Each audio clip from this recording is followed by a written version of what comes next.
कालावधीप्रमाणे दरवर्षी निघणारा जो पारंपरिक नारळी पौर्णिमेची शोभायात्रा ही आता संपन्न झालेली आहे। या शोभायात्रेमध्ये सर्व तऱ्हेचे लोक, सर्व 10 मंडळीचे लोक सहभागी झालेले आहेत। नारळी पौर्णिमा हा उत्सव नुसता आमच्यासाठी उत्सव किंवा सण नसून तर आमची एक कोळी बांधवांची परंपरा आहे।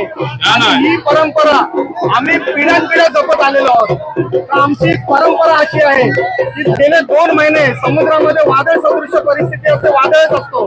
या 2 महिन्यामध्ये कोणी समुद्रामध्ये मासेमारी करायला बांधव जात नाही। आणि आज नारळी पौर्णिमा ज्या दिवशी असते त्याच्या 4 दिवस अगोदर म्हणजे एकादशीच्या दिवशी आम्ही समुद्राचं पाणी नेऊन त्याची यथासांग पूजा करून आजच्या दिवशी तो मंत्रयुक्त पाणी आणि तसेच सुवर्ण नारळ जो आम्ही समुद्राला यथासांग आम्ही पूजा करून त्याचं आम्ही विसर्जन करतो। आणि समुद्राला आम्ही प्रार्थना करतो की हे समुद्र राजा तुझ्यावरती जे बांधव, कोळी बांधव मासेमारी करण्यासाठी जातील त्यांचं तू रक्षण कर, त्यांना भरभरून मासे मिळू दे आणि माशांचे रूपांतर हे पैशाच्या स्वरूपात होऊ दे, जेणेकरून हा कोळी समाज, हा कोळी समाजामध्ये सुख, समृद्धी आणि विविधता, वैभवता येऊ दे अशी आम्ही समुद्राला प्रार्थना करतो। आणि जणू काय आजच्या दिवशी हा समुद्र राजा त्याच्यावरती आरूढ होण्यासाठी व समुद्रामध्ये मासेमारी करण्यासाठी व कोळी बांधवांना जणू काय तो आजची परवानगी देत आहे।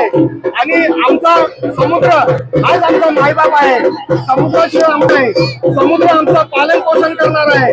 मी एक 2 ओळी गाण्याचं सांगेन की नारळी पौर्णिमेचा उत्सव आज कोळी बांधव अत्यंत थाटामाटामध्ये आणि भक्तिभावाने आज दर्या राजाची पूजा करण्याकरता आज देवाला नारळ अर्पण करतात, दर्याला नारळ अर्पण करण्यासाठी आज सज्ज झालेले आहेत। आणि आताच थोड्याच वेळात या ठिकाणी दर्या राजाला विनंती करून नारळ अर्पण केलेलं आहे आणि दर्या राजाकडे प्रार्थना केलेली आहे की दर्या राजा आज आम्हाला तुझा नारळ आम्ही तुम्हाला अर्पण केलेलं आहे, याच्यातून वर्षभर आमच्या सगळ्या मच्छीमार बांधवांना सुखा समृद्धीने ठेव, त्यांना भरभराटी येऊ दे आणि त्यांचा धंदा अत्यंत चांगल्या पद्धतीने चालू दे अशी आम्ही त्यांच्याकडे प्रार्थना करतो। आणि या कार्यक्रमासाठी गावातील 9 मंडळ देखील सहभागी झाले, तसेच श्रीराम हायस्कूल असेल, जिल्हा परिषद मराठी शाळा असेल आणि सगळं आपण पत्रकार सगळे या ठिकाणी उपस्थित झाला, तुमचे देखील पुन्हा एकदा आभार व्यक्त करतो। आणि नारळी पौर्णिमेच्या 5 पंढरी गावाच्या वतीने सगळ्यांना पुन्हा एकदा हार्दिक शुभेच्छा देतो। हा आमच्या होमावाला यजमान मंडळाचा नारळ आहे काय।